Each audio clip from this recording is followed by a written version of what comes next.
Hello, good morning. I think there are two types of technology. One that benefits the human race as a whole, which builds bridges, which brings people together and eliminates some of the evils and the diseases in this world.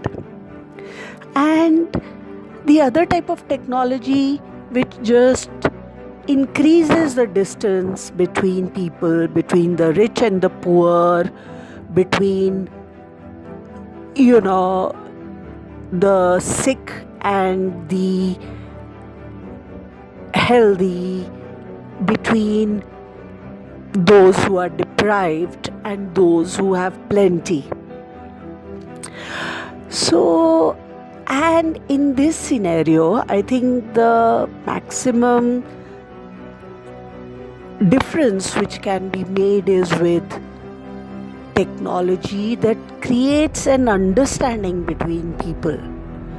And even gender diversity, for that matter, is one form of this distance between people. Because I am making a lot of assumptions, but any assumptions which I believe that any assumption I make with an intent to break this barrier between people is good, right? And the distance between people, I feel, is more because of the demons we create in our minds, the misunderstanding we create in our minds about other people. That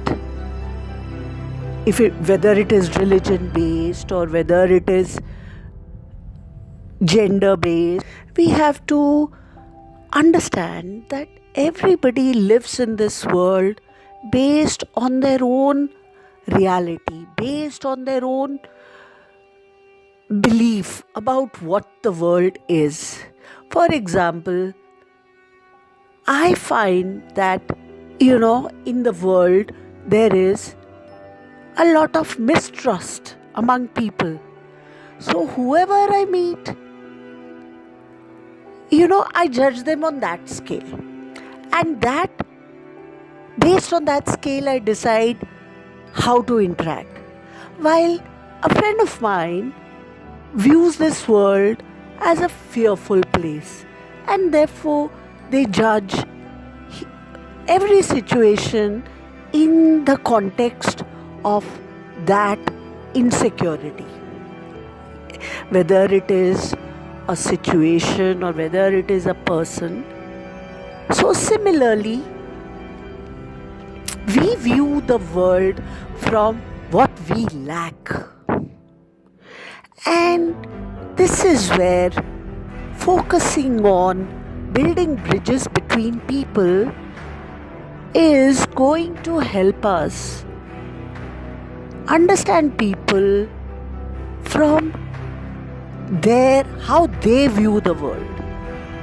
Once we find that the other person has no ill will, the other person is more deprived, the other person is more fearful than I am sure that will lead to true sharing and true collaborating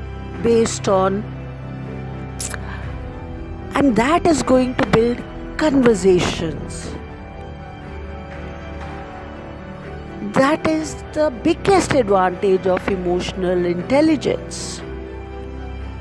I think for a leader also, the world is very fearful because the leader has his or her own perspective of what the other person wants from that interaction. And I think that, as a leader, you don't get the luxury of sticking to your own perspective. Okay?